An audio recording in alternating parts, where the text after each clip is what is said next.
All right, Dennis, thank you. We move along next here tonight to the election, and one of the state's most powerful political operatives is now pushing hard to preserve Florida's 6-week abortion ban. As we go live here tonight to Capitol reporter Forrest Saunders joining us from Tallahassee with the rising stakes on this ballot. And Forrest, the governor and his entire administration, it would appear, is all in on campaigning against Amendment 4.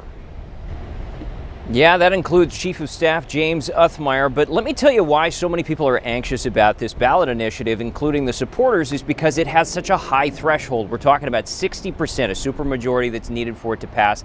That is basically the highest threshold that any of these ballot measures that we've seen across the country have had to meet if they are unwinding a current ban. So Florida has a lot at stake here, and there are a lot of people who are very nervous about what happens on election night. As millions of ballots pile up,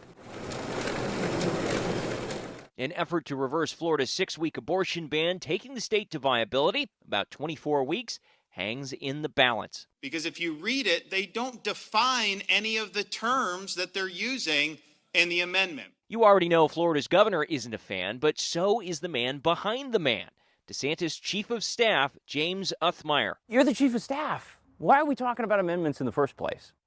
Well, when it comes to defending Florida's laws, Florida's well-being, this is not a new thing. Administrations for generations past have fought to defend state laws and oppose amendments that we believe are going to hurt our way of life. Typically spotlight averse, Othmeyer now under it, joining a slate of state officials against Amendment 4, the First Lady, the Surgeon General, ACA Secretary, and others. It would invalidate every law that's seeking to protect women and children in the context of abortion. Their argument boils down to A4 being too vague, making it too dangerous.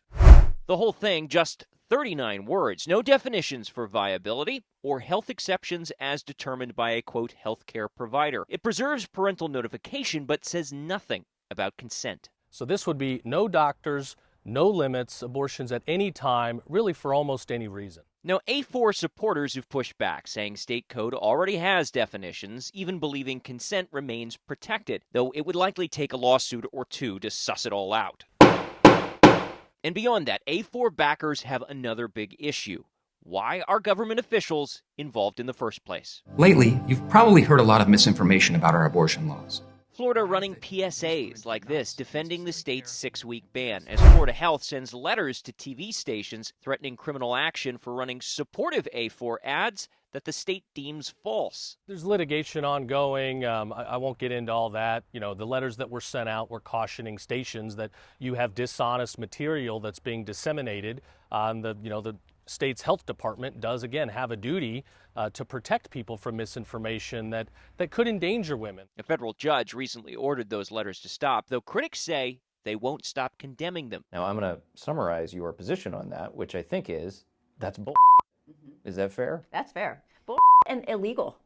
I mean, I have never in my not only life in politics, but also my studying of politics before, have I seen such government overreach, such usage of government resources. I think John Morgan put it best. They're stealing our money. Chair of the Florida Democrats, Nikki Fried, among the loudest voices backing A4. Yes, our my body, my choice! She thinks voters are frustrated with the state's current law and ready for change, even if the governor's office leverages its influence without a backstop. If the judges won't do it, if the state attorneys won't do it, if fellow Republicans won't do it, if the legislature won't do it, then the people need to do it. Come be part of this coalition that we are building. Restore true democracy here in our state, because if we stay home, then you're giving them the green light to continue doing this. But polling remains mixed for the 60% threshold needed.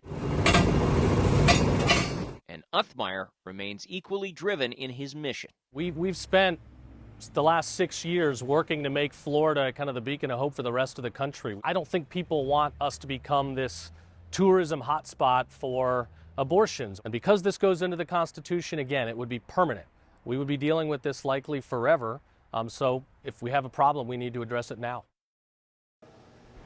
Okay, so the polling all over the place for A4, right? Some polls show it ahead, some polls show it slightly behind. What's going to happen? We'll have to wait and see, but I can't tell you about the vibes out there. Governor's office is feeling pretty confident where it stands right now. That is juxtaposed to those who are supporting A4, who tell me that they are anxious, they are nervous, and that is why they are pushing very hard to get everybody out to vote before we hit that deadline on November 5th. Paul? Yeah, 60%. That's a high threshold for anything. Forrest Saunders reporting live from Tallahassee. Forrest, thank you.